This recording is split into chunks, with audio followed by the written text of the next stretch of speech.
he inspires so many people, and he's inspired me. I didn't get to study science in high school, and I had to find what I needed to from other means, and he gets to talk to everybody, and it is very special. And being who he is and getting to talk to everybody and just everything, it really is very special. He gets to talk to the general public and inspire people and inform people about what we do in science every day. And it is just so special, and it is the most important job, and it's just, I don't know how else I can express this. Talking to people and getting the general public informed about what we do every day is just so special. And I'd like to welcome Bob McDonald, the host of Cooks and Horse.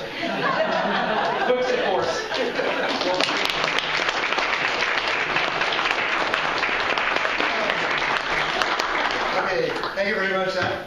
There is another program called White Coat Black, right? Your friend of mine, Dr. Brian Goldman. First of all, how many of you have actually heard Quarks and Quarks on CBC Radio? Oh, wow, okay, good. So you sort of have an idea of what it's like. For those of you who haven't, it's a 1-hour weekly radio program, heard at noon on Saturday. And we also podcast, so you can go to Quarks and Quarks, you can blog or Google it and find it, and you can listen to it anytime you like. The program has only been on the air, this is our anniversary year, it has only been on the air for 40 years. We're one of the longest running shows in CBC history, and throughout those 40 years, the ratings of Quarks and Quarks has never fallen. So Canada's interested in science, and we get about 500,000 every Saturday, and now we get more on podcasts, and we're also around the world. And it's really quite amazing when you think about that a science show would last that long. And what we do each week is we do the latest in science. We always go for what's been published. We go with the lead author. And we do each show each week. So I can't tell you what's going to be on this Saturday's show. I don't know yet. I will find out. And that's what makes it so interesting for me. It's an incredible learning curve. Every week I have really smart people from around the world show up and tell me the latest, hottest stuff in science. And it could be anything. It could be the latest from the Kepler telescope and planets going around other stars, or it could be the creative sex life of some insect in Borneo. It could be anything, but it's all new. It's all new. And sometimes I feel like a surfer riding along on the cutting edge of our knowledge as humanity learns about the universe. And there's so much we don't know about the universe. 95% of it is still missing. Dark matter, dark energy. It makes up 95% of the universe. And you know what dark means? When a scientist says dark, that's scientific lingo for, I don't know. Because we don't know what those things are. You have to make up most of the universe. Here, in the 21st century, where we think we're so smart, we still don't know what most of the universe is made of. So that's why, to me, science is exciting. Science, to me, is like a pair of glasses that you put on, and you look around at the world, and you see the same world that everybody else does, but you see it in an extraordinary way. Whether you're looking into the very small, or out to the very large, or you look back in time, or you try to look ahead in time, they're amazing glasses. And one thing that we've learned with our science education is that the way we see the world is basically wrong. Wrong. We've been fooled before. Because if you think about what the world looks like to your 5 senses, just go outside and look around. What do you see? Well, you see ground. It's really solid. It doesn't seem to go anywhere. It just sits there. And it looks pretty flat, especially if you go to the ocean. You know, it's flat. And the horizon is sharp. It looks like an edge. You could fall off. And the sky is this big dome over our head. Half of it's blue with the sun stuck on it. And it rotates. And the other half of it's black with the stars and the moon and the planets stuck on it. This thing rolls around over top of us. If you walk in any direction, you'll come to an ocean. Just keep walking long enough. So we live on an island surrounded by an ocean with a sharp edge and a dome over it. That's what it looks like to our 5 senses. And that's wrong. And in fact, 1,000 years ago, that was a perfectly valid model. That's the Hindu model of the Earth. And the Earth itself is on the back of 4 elephants that are standing on a giant tortoise that's swimming in that endless sea. Because why not? How do we know? And it took a lot of science to figure out that, I noticed this beautiful globe here, I can't resist. We live in a ball. We live in a ball. It doesn't look like a ball when you go outside. But if you go, what, 12,000 kilometers that way, you come to outer space. There are just as many stars under your feet right now as there are over your head. We live on a ball. And this ball moves, and it's really moving fast. Like, since this time yesterday, since 5:30 yesterday, all of us in this room have been all the way around the world. Because the world carried us with it. We've traveled all the way around the world since yesterday. And that's a long way. And Victoria, by the way, we're not in the middle, we're not on the top. We're here. So we're there. So you've been all the way around the world. And to do that, in only 24 hours, we're moving very fast. So the ground, is that east? Anybody know? We're moving towards the east. Which direction? Roughly, yeah. Roughly? Okay. So we're all moving, the world turns counterclockwise. So we're moving towards the east.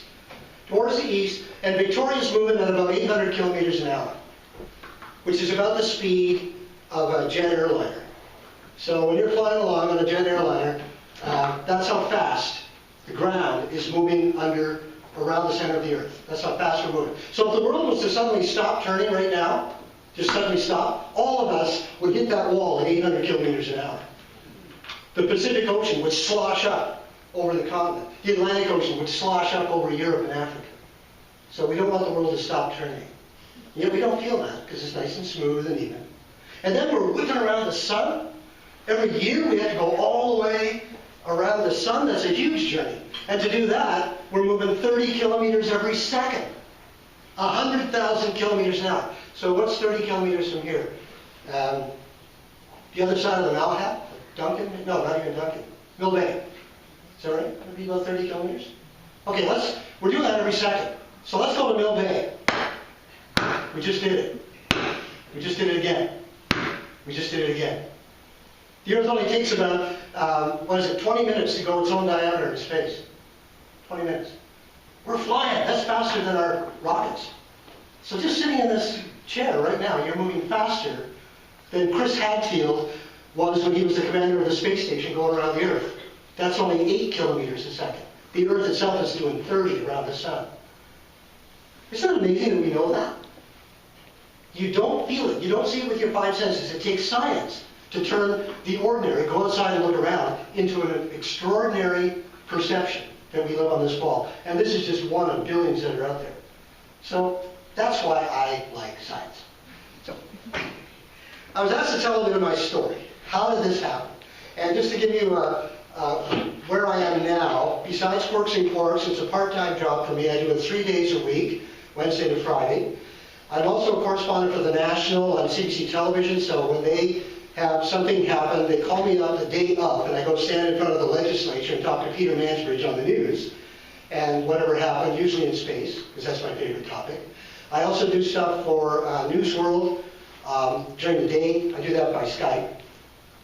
I have a new book that just came out. I'll show you the cover in a minute. And I do documentaries on television every once in a while. So I wear a lot of hats, so I do a lot of different things. I'm independently employed. I'm not a CBC employee. I'm self-employed and always have been. And so how did it all happen? Let me tell you something else. I'm a dropout. I don't recommend it. I'm not telling you all to drop out of school, okay? But I was a terrible student. I just wasn't good at school. So I dropped out after second year university. In fact, I flunked second year university. And I was studying English and philosophy because I didn't know what I wanted to do. But I did do a lot of theater. And boy, does that ever help me. And what really got me interested in science, because I'm always asked that, what got you interested in science? It all comes down to this. When I was about 7 or 8 years old, my mother came home with this book called Planets. And at that time, the very first satellite called Sputnik had just been launched. So I'm old enough to remember the first satellite. The entire space program has happened in my lifetime. That's astounding. I'm not that old. I dye my hair gray. Okay. Anyway, so it came out of this. And let me just, let's see if our technology works.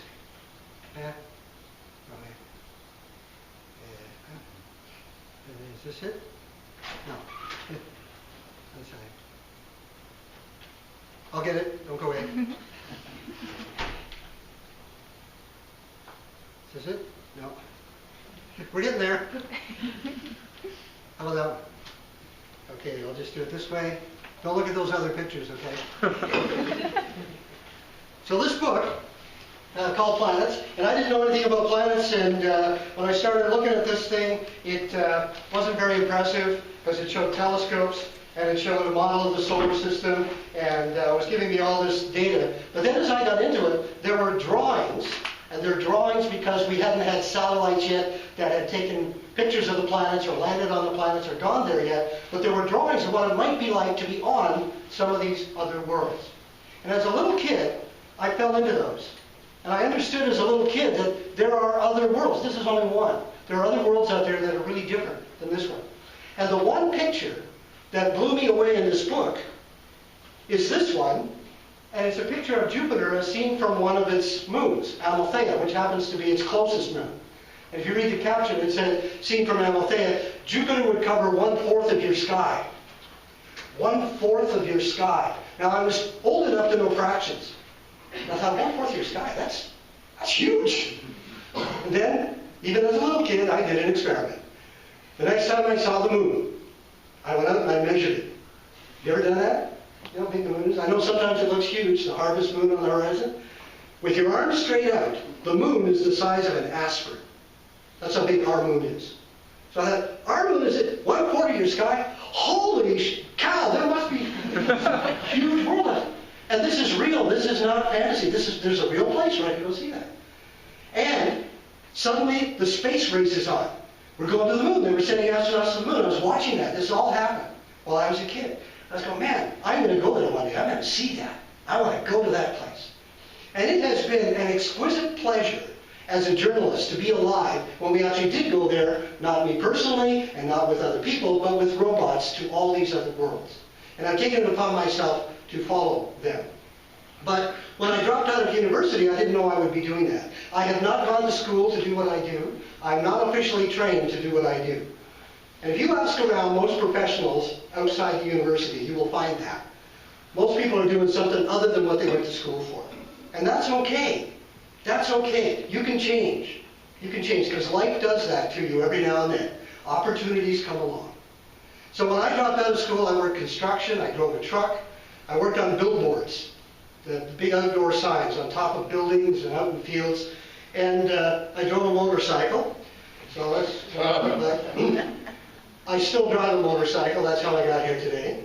But yeah, it's just, I haven't changed. Like I say, I dyed my hair gray now. But while I was working construction, my girlfriend, who stayed in university, got a job in Toronto at the Ontario Science Centre, which at the time was one of the largest science centres in the world. It was brand new. And I went in to visit her there, and I met some of the people, and I went, wow, this is great. I'd love to work here. And then she said, you know, at the end of the summer, all of us students go back to work. They need people to do the demonstrations full time. I'll get you in to meet the guy. I went, great. So I filled out an application. I didn't have much to put on it. And she gave it to him. And she said, I'll get you in as soon as he comes back from vacation. So I drove my truck to the Science Centre. And I went in Monday morning, and I met this guy, and he had this huge stack of applications. He still had a cup of coffee in his hand. And he hadn't read any of them. So he said, oh, okay, come on in and have a chat. So I talked to him. And I told him why I wanted to work there. I said, I love science, and this is theater. This puts them both together. Science and theater. I can perform it. I love it. He hired me on the spot on my enthusiasm, my desire to do it, my enthusiasm to communicate. He said, you're the kind of person we want to have here. So all of a sudden, I'm at the Science Centre. I'm wearing a white coat. I'm sanding people's hair up with static electricity. I'm burning holes in bricks with a big laser. I'm freezing flowers in liquid nitrogen. It was amazing. It was amazing. And this is what I look like.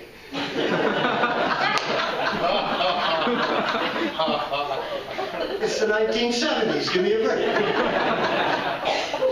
So parents and teachers trusted their children to this guy. Yeah, so that was me. Now, during this time in the 1970s, NASA began sending robots all over the planets, and I was very interested in that. And I was following them very closely. And the person who inspired me in communicating science is the late Dr. Carl Sagan, an astronomer from Cornell University in the States, and he had a sense of wonder, and he also had a beautiful way of communicating science to the public, because when he talked about astronomy, when he talked about planets, he would tell you what it's like to be there. He put you there. So he wouldn't say something like, well, Mars is the fourth planet from the sun, it's 40 million kilometers from here, and the atmosphere is made of carbon dioxide, it's 1/3 the size of your butt. He wouldn't do that. He'd say, it's cold. It's really cold. It's like a Canadian winter day in the summer. And it's dry and dusty. The sky is pink instead of blue. There's hardly any wind. It'd be very quiet because the air is so thin. And as you walk around the ground, it kind of crunch under your feet. And you feel light because the gravity's less. That's what he'd say. That's how he'd tell you about going to Mars. And we did go to Mars. In 1976, here's Carl with a big lander called Viking. And I was very interested in seeing this thing land on Mars. It was the first big lander with color cameras and had biology experiments. It was going to sample the soil. So I asked my boss at the Science Center, can you send me to California to the Jet Propulsion Laboratory where they control the robots for the landing on Mars? He said, no. I said, okay, fine. So I bought myself a ticket to California. I took some time off. Then, before leaving, I took some Science Center letterhead and I wrote a letter to NASA. This is Bob McDonnell.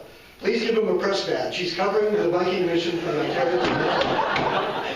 And I scribbled some name in the bottom. And I showed up and I said, I'm from Canada and here's my letter. And the guy said, okay, give me a press badge. He landed on Mars. So I come back to Canada and I got all these pictures and a fabulous story. And CBC News called up and they said, can you come on and talk about this thing land on Mars? I said, yeah, sure, I can do that. I'd never been on television, so I came down and I went down. I said, oh, it's really great. Here's where we landed. And I showed them some pictures. You know, and Mars is red soil, pink sky, blah, blah. It's going to be a really great mission. Great, thank you very much. Broke for commercial. The news director came down from the control room, and while we were in commercial, I'd just taken the microphone off and getting ready to leave. She stood in front of me with her hands on her hips, and she said, you are really good on camera. If you want to come back and do science stuff for us, we'll have you here. She said, you really, just know that. You're very good on camera. Then she left. Oh, thanks.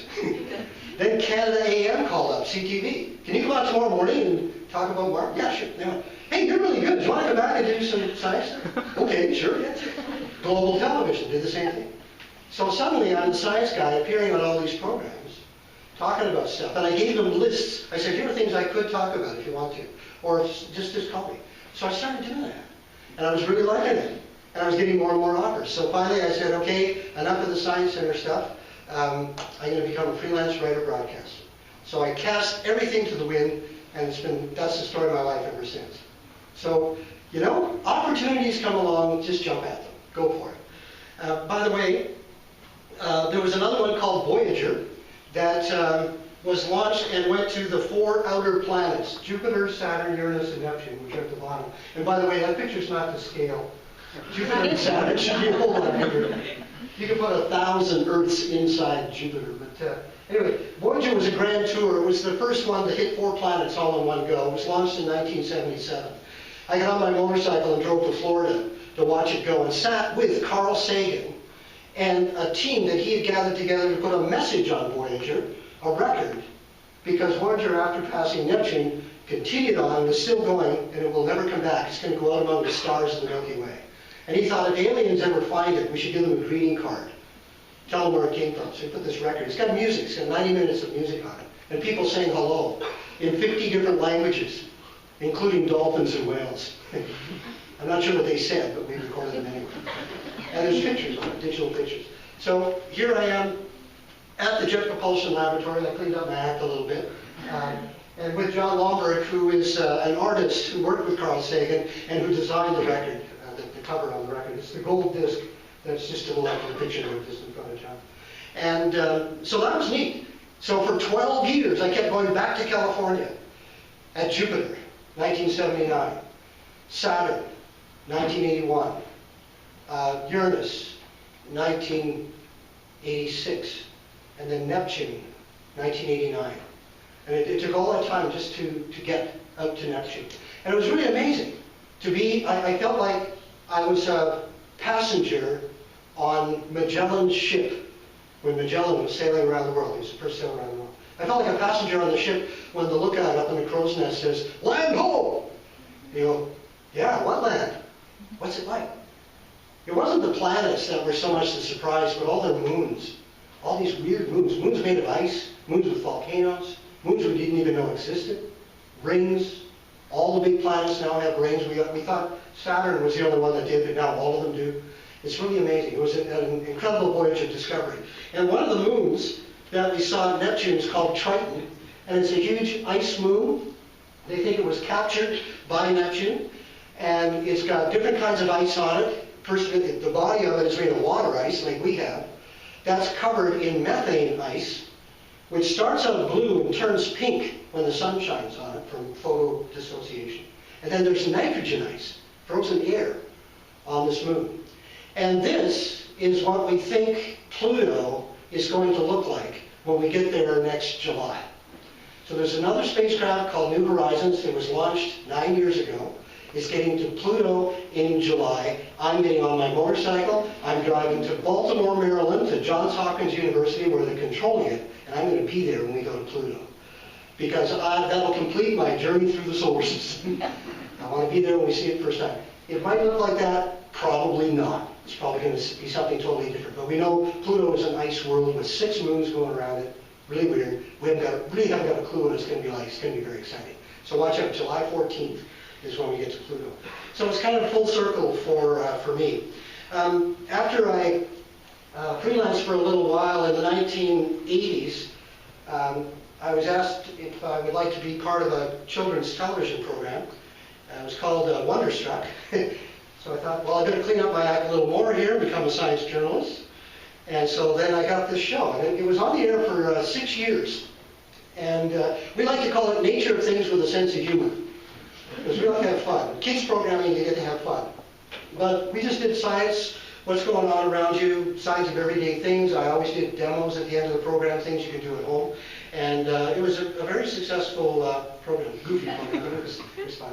And then in 1992, when it was the 500th anniversary of Columbus coming to America in 1992, and there was going to be a huge tall ship parade in New York City. And I got into sailing, and I wanted to sail there from Toronto. You go through a canal, and then you go down the Hudson River, you end up in New York City. So I took this trip, taking the whole summer to do it. And about a week into the trip, I called my producer from Wonderstruck after 6 years on the air to say, have a good summer. And she said, oh, by the way, they canceled the show. That's what CBC does. They wait until you go on holiday. And they just say, by the way, don't come back. Oh, thanks a lot. So I started my trip not knowing what I was going to do when I got back. And then about a week before returning, I called another friend of mine, and I don't even remember why. And they said, hey, Quirks and Quarks is looking for a host. Why don't you give him a call? So I came back and fell into that job. And so now I'm host of Quirks and Quarks. That's what I looked like in 1992, my first season of Quirks. And I've been doing it ever since. So it's really neat. That's the story of my life. I didn't plan it. And the lessons that I have learned, and please listen to this, when opportunities come along, and they will come from anyone, your girlfriend, your boyfriend, professors, anybody, people you just run into, they'll say, hey, you'd be good at that. Or have you heard that, whatever it is. If it's something you find interesting, say yes. Say yes. Even if you've never done it before, even if you're not qualified, say, yeah, I can do that. You will scare the pants off yourself after you say yes. Because it's like, whoo! I got a call from a guy, told me out of the blue, at home. And he says, hi, I just saw you on Canada AM. You're really good. I'm from New York City. I run a television news service down here. Do you produce your own television? I'm looking for short little news items in science. Any topic, doesn't matter, no more than 2 minutes long, twice a week. Can you do that? Well, I didn't own a production company, and I didn't make my own video, but I've been working on a lot of television programs, but I didn't actually produce them. So I said, yes. He said, great. Here's my number. Tell me how much they're going to cost. You do all the production in Toronto and just FedEx me the tapes, and we'll run them. So tell me how much this worth. Got to go buy it. That's about how long the conversation took. I hung up the phone and I just stared at it. What happened? I could be in the States, but I don't know how to make television. What am I going to do?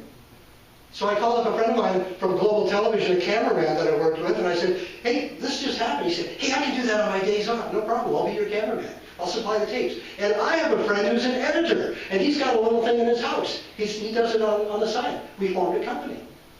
We produced 78 of those videos for the rest of that season. I was running in New York and all over the States. Suddenly I'm the owner of a production company. So say yes.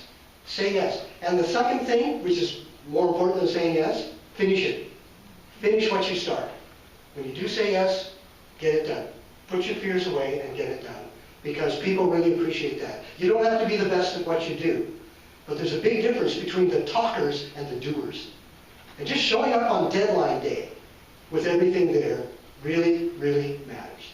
So those are my words of advice. And this was a wonderful opportunity in my first year at Quarks. I got to be together with the former hosts of the show. There's only the three of us that have done it. Jay Ingram, who went on to Discovery Channel for a while. He's now retired. And another fellow you might have heard of there, Suzuki, yeah, David Suzuki. He actually started Quirks and Quarks. He only did it for 2 years, then he went on to Nature Things. But it was kind of neat for the three of us to host the show together. And what else was I going to show you? This is sort of what they think I look like now. And I have a new book, just came out, called Canadian Spacewalkers, and it's, in their own words, our three Canadians who put on spacesuits and went outside. And it just came out. It's in finer bookstores everywhere. I don't know if it's in your but it's kind of neat. But it's also got some of my own adventures on the ground as an earthbound journalist. And I want to show you one of the little adventures that I had. There was another children's show that I was asked to not only host but write that was produced out of Vancouver a few years ago called Heads Up. And it was all about space. And we did 39 and a half hours. And it was really neat being the writer and the host, because I could write myself into great adventures. So I said, well, we better do a program on telescopes, and some of the biggest telescopes in the world, including Canadians, happens to be in Hawaii. Oh, Bob goes to Hawaii. You went to Hawaii. Maybe we should do a thing on Galileo. Galileo worked on the Leaning Tower of Pisa. Bob goes to the Leaning Tower of Pisa. We went there. So one of the other things I wanted to do, since I haven't been in space yet, was to ride in a zero-G airplane. And these are what astronauts train in to experience weightlessness. The only way you can turn off gravity, you don't really turn it off, is to hurl yourself into the air and fall for 30 seconds and then be caught before you hit the ground and thrown back up again. So they do this in big airplanes. And the one that I went on is a private company. You can actually buy tickets on it. It's called Zero G. So it's a big cargo plane. There's only 25 seats in the back. The rest of it is just a hollow tube.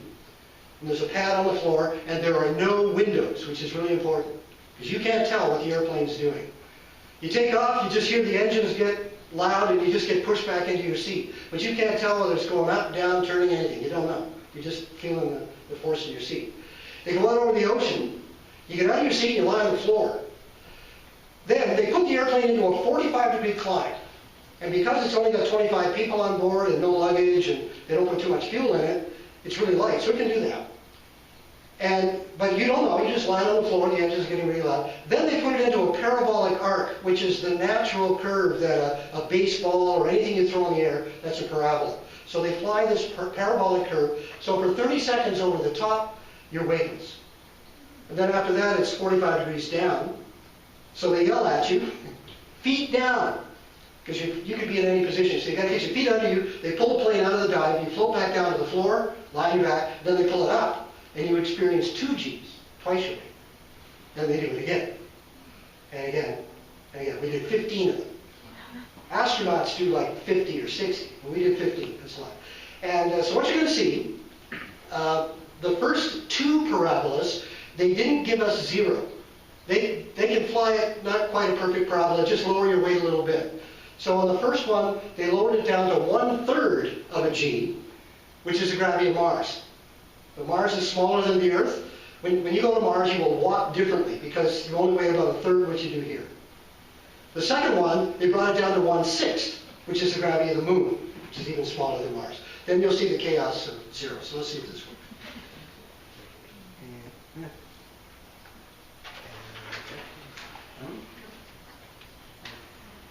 Here we are. Okay.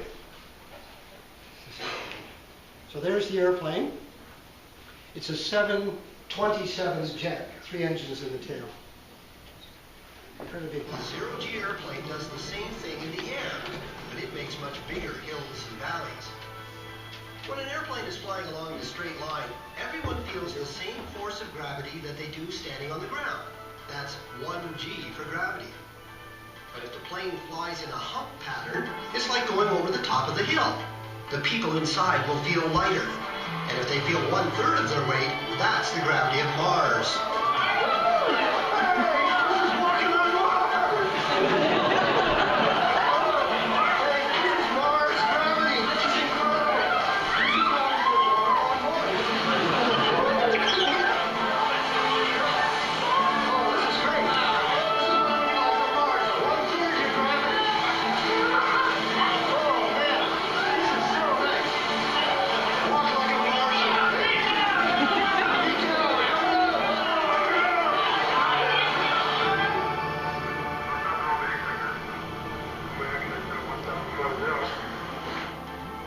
If the plane flies over a steeper hump, the people will feel lighter still. At 1/6 of our weight, we feel like we're walking on the moon.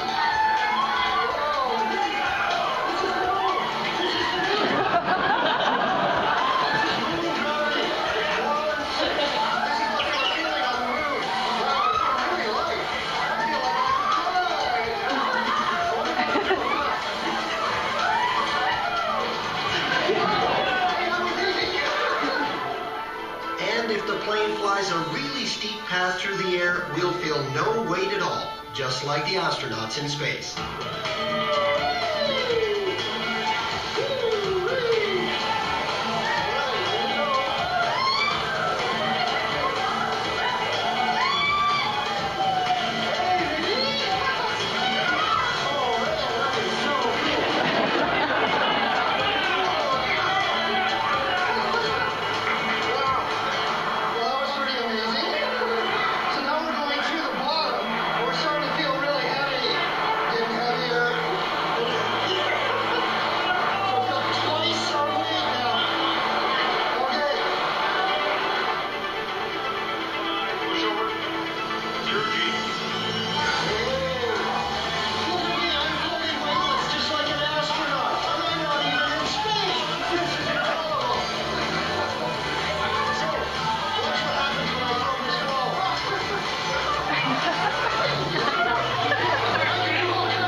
Is in the plane.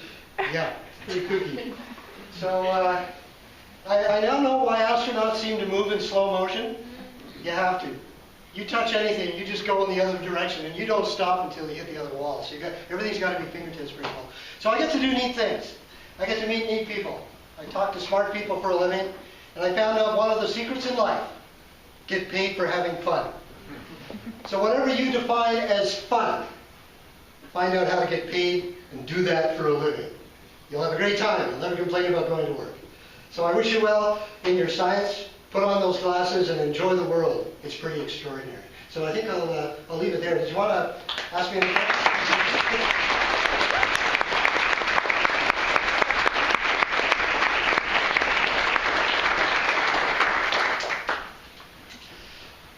So do we have any questions for Bob? Yes, sir. Because you talk to so many people in all sorts of fields, what would you say the field in applied sciences, that is kind of engineering, is the most exciting one that a lot of things are going on in right now? The question is, what's exciting in engineering? I have some hopes for engineering. I would like to see a challenge met. I would like to see a container that is the same size as a tank of gasoline on a full-size car, full-size gas tank. So it's about what? That wide, that long, and that deep. That has the same amount of energy in it as the potential energy in that gasoline, which is huge. To be able to take a full-size car, roar down the highway at 120 kilometers an hour for, what's the range on a full-size car in a new car? It's probably about 400 kilometers. Do that, but it's electricity. There's no container at the moment. The batteries that we have are so Stone Age that they take hours to to charge up, and they don't go very far. It's like having a car with a 1-liter gas tank. I've driven in a Tesla, the sports car. It's one of the hottest cars I've ever been in. It's unbelievable. It goes 0 to 100 kilometers an hour in 4 seconds. But it doesn't go very far. It gets you there quickly, but you couldn't drive to Kelowna with it. So that's what we need. We need some way to turn wheels. I'm not saying get rid of cars, but some other way to turn wheels that's clean and has the same amount of energy as gasoline that you can fill up in a couple of minutes. That's one challenge. I'm really hoping for that. There's lots of others. And then there's genetic engineering and biology too. There's huge amounts there. 3D printing? Whoa, what's that? Yeah. Anyone else? Yes, sir. Are you planning on getting into space in one of the private companies that's... Well, I thought I had a shot at it with Virgin Galactic until they blew themselves out of the sky last year. That was really tragic, and more so than it cost a life. Yeah, that's... all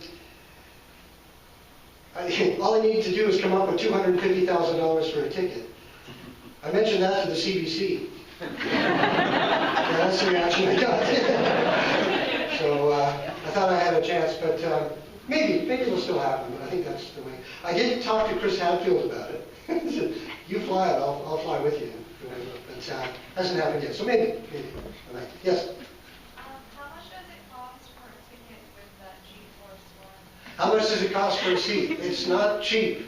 It's in the thousands. I think it's like $4,000 or something like that. It's a half-day experience, and but it is a unique experience. And so if you can find somebody else to pay for it, do a story on it or something for a newspaper or a television program. That's how I did it. I didn't pay for it. That's another secret to life. Get somebody else to pay for your job. And see the world. Get off North America. Get off North America. One of the best things I did in my late 20s, I went all the way around the world by myself. And I still travel that way. With no plans. No plans. I just went. Anyway. Yes? Do you notice any difference explaining science to adults versus kids? Kids get it better. Kids understand it better. Because kids are, I've spent a good part of my career working for kids, and I really believe this was a kid's show. But you notice that I wrote it at an adult level. Right? It's like, now boys and girls, we're all going to jump up and down. I hate that. And I also hate the, the crazy hair, the white lab coat, the thick glasses, and whoa, this is really cool, man. That mad scientist idea, I hate that. I've been fighting that all. I'm a regular guy, okay? You don't have to be weird to be a scientist. You can be a normal person with a life. Sheesh.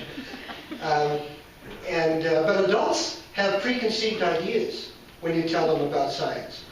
And we're seeing this now when science says, climate change is happening, the planet's getting warmer, and there are a whole bunch of people who have agendas on their plate that feel threatened by that, and they say, well, I don't believe that science.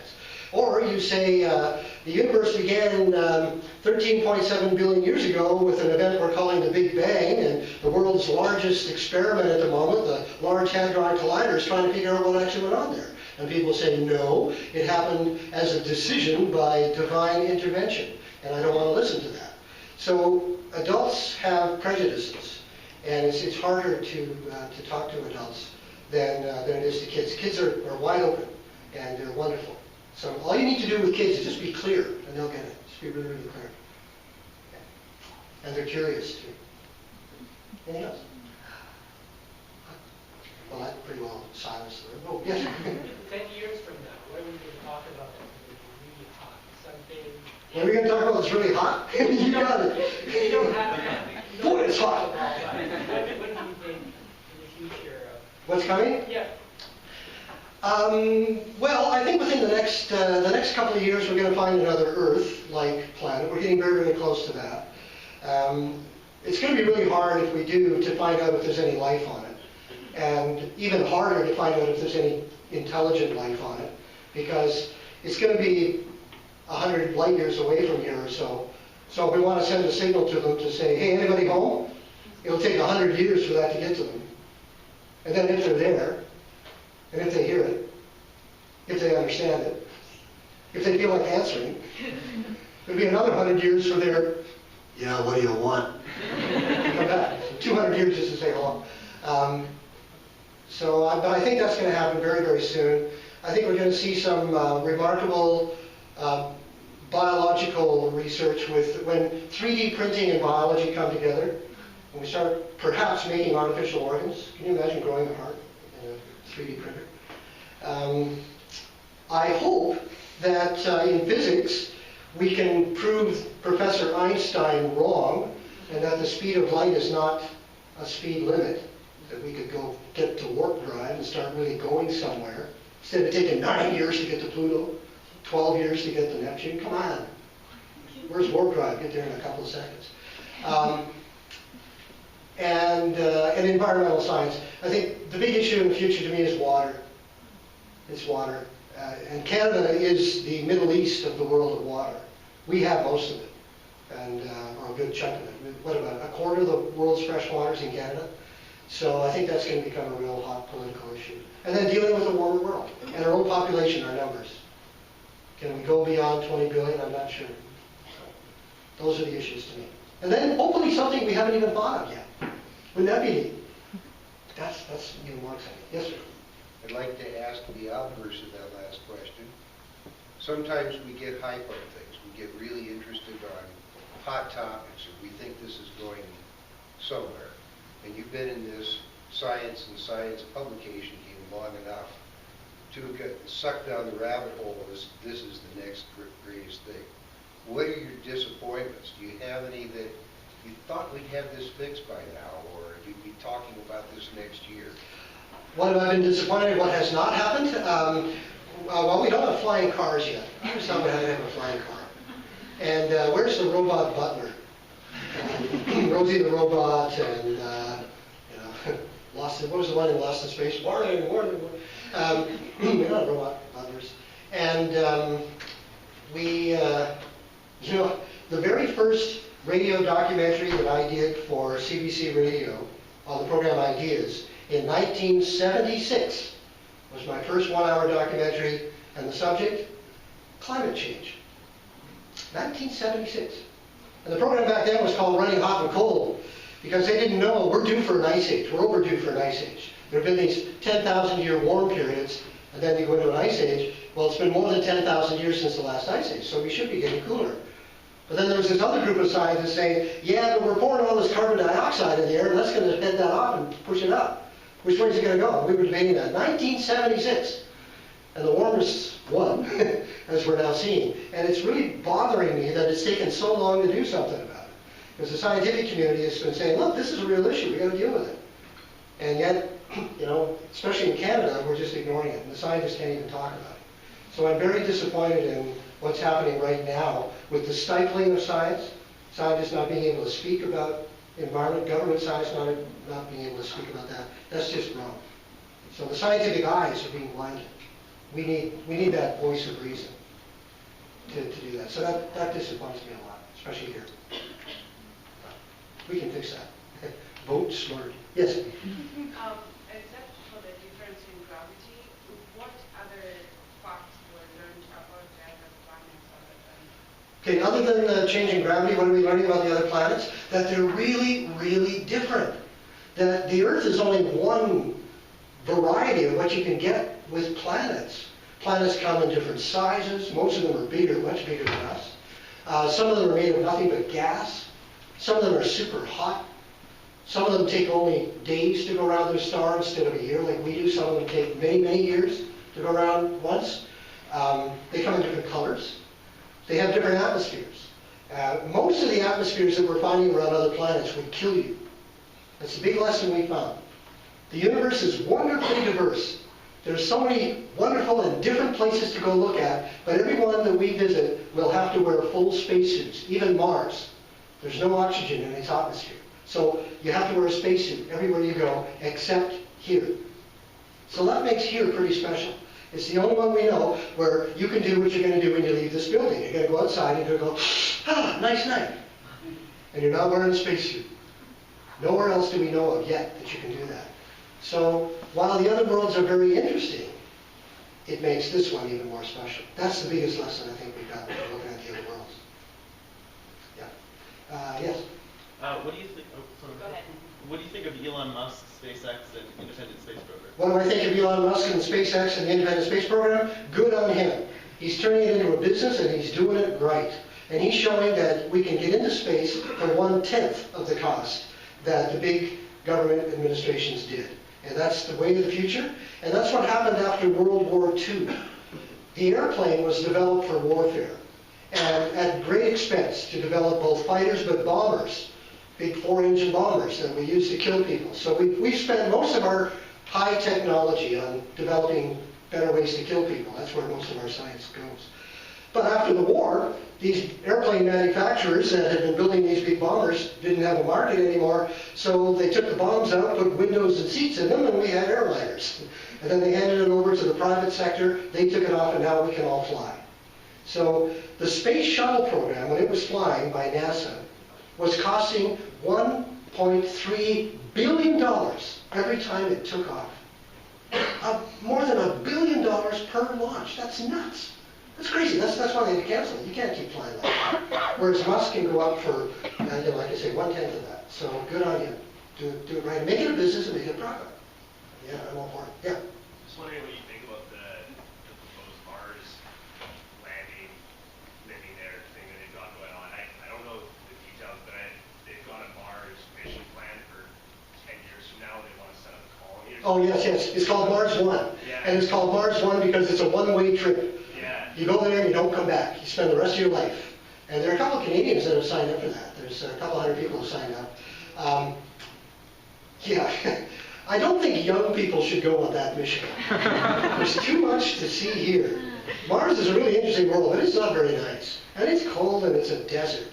And so I think they should send old farts like me, who've had a good life here on Earth. Why not blow up the rest of it away on Mars? Yeah, it's a way of saving money because you don't have to bring it back. It's going to be very interesting, 1 year after they've been there. Say, so how are you feeling now? I want to come home. Sorry. Bye. So I know it's an interesting way to do it. And you had a question? Oh, there you are, yes. If you had to figure out something that's like a hands-on activity, what's your favorite thing to do? What's my favorite? Hands-on science activity to do. I'm sorry, I'm having trouble hearing. Your favorite hands-on science experiment to do? Oh, my favorite hands-on science experiment. Ooh, gee, I wrote a couple of books about hands-on experiments. God,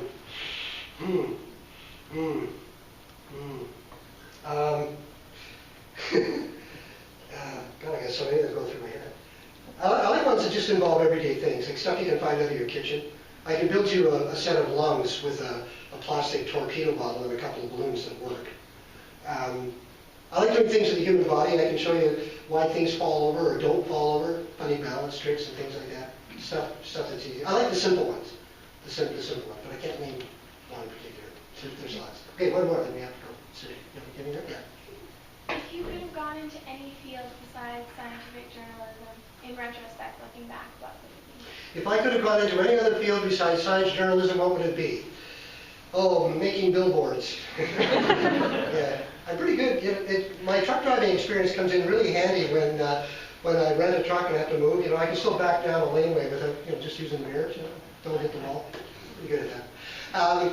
What would I do? I'd probably be in the science museum business, maybe, because it's still communicating science to the public in fun ways. So but I don't really know. Pardon? So you'd still go with the communication? It seems to be what I like to do. I seem to have a gift of the gab. I like talking. You might have guessed that. I'm into sailing too, so maybe I'd just become a charter sea captain. I thought about that here in Victoria when maybe a few more years go by. They like old farts to run the little ferries in the harbor. Pretty kind of fun. Talking tours every day, something like that. I don't know. I haven't planned my life up to this point. I haven't got anything planned for the future. I'm waiting for the next big opportunity to come along. That's the way I look at it. Anyway, I have another thing I need to be to at 7 o'clock, so I can't hang around for too long. But thank you so much for everyone coming out tonight. I really appreciate it. Thank you all for your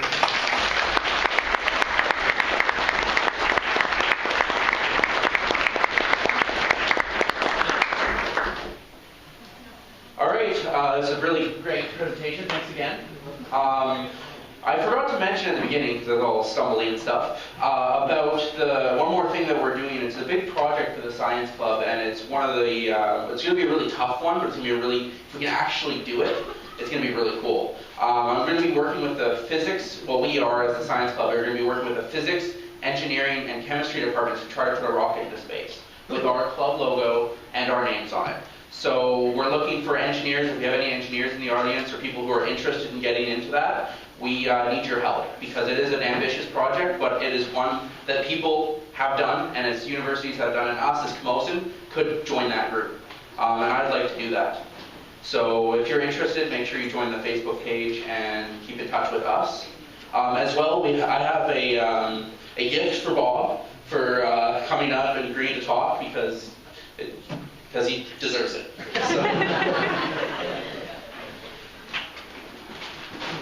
So keeping on the frame of environmental sustainability, we have this bag, and inside the bag we have goodies. Yes.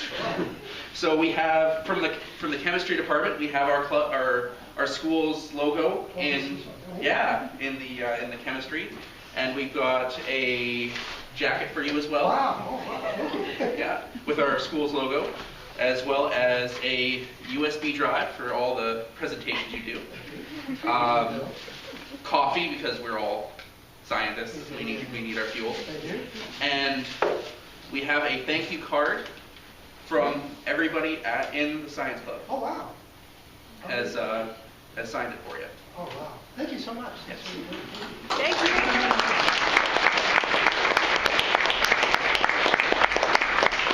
I really appreciate your visit, and thank you all for coming out, and look forward to seeing and working with you all in the future.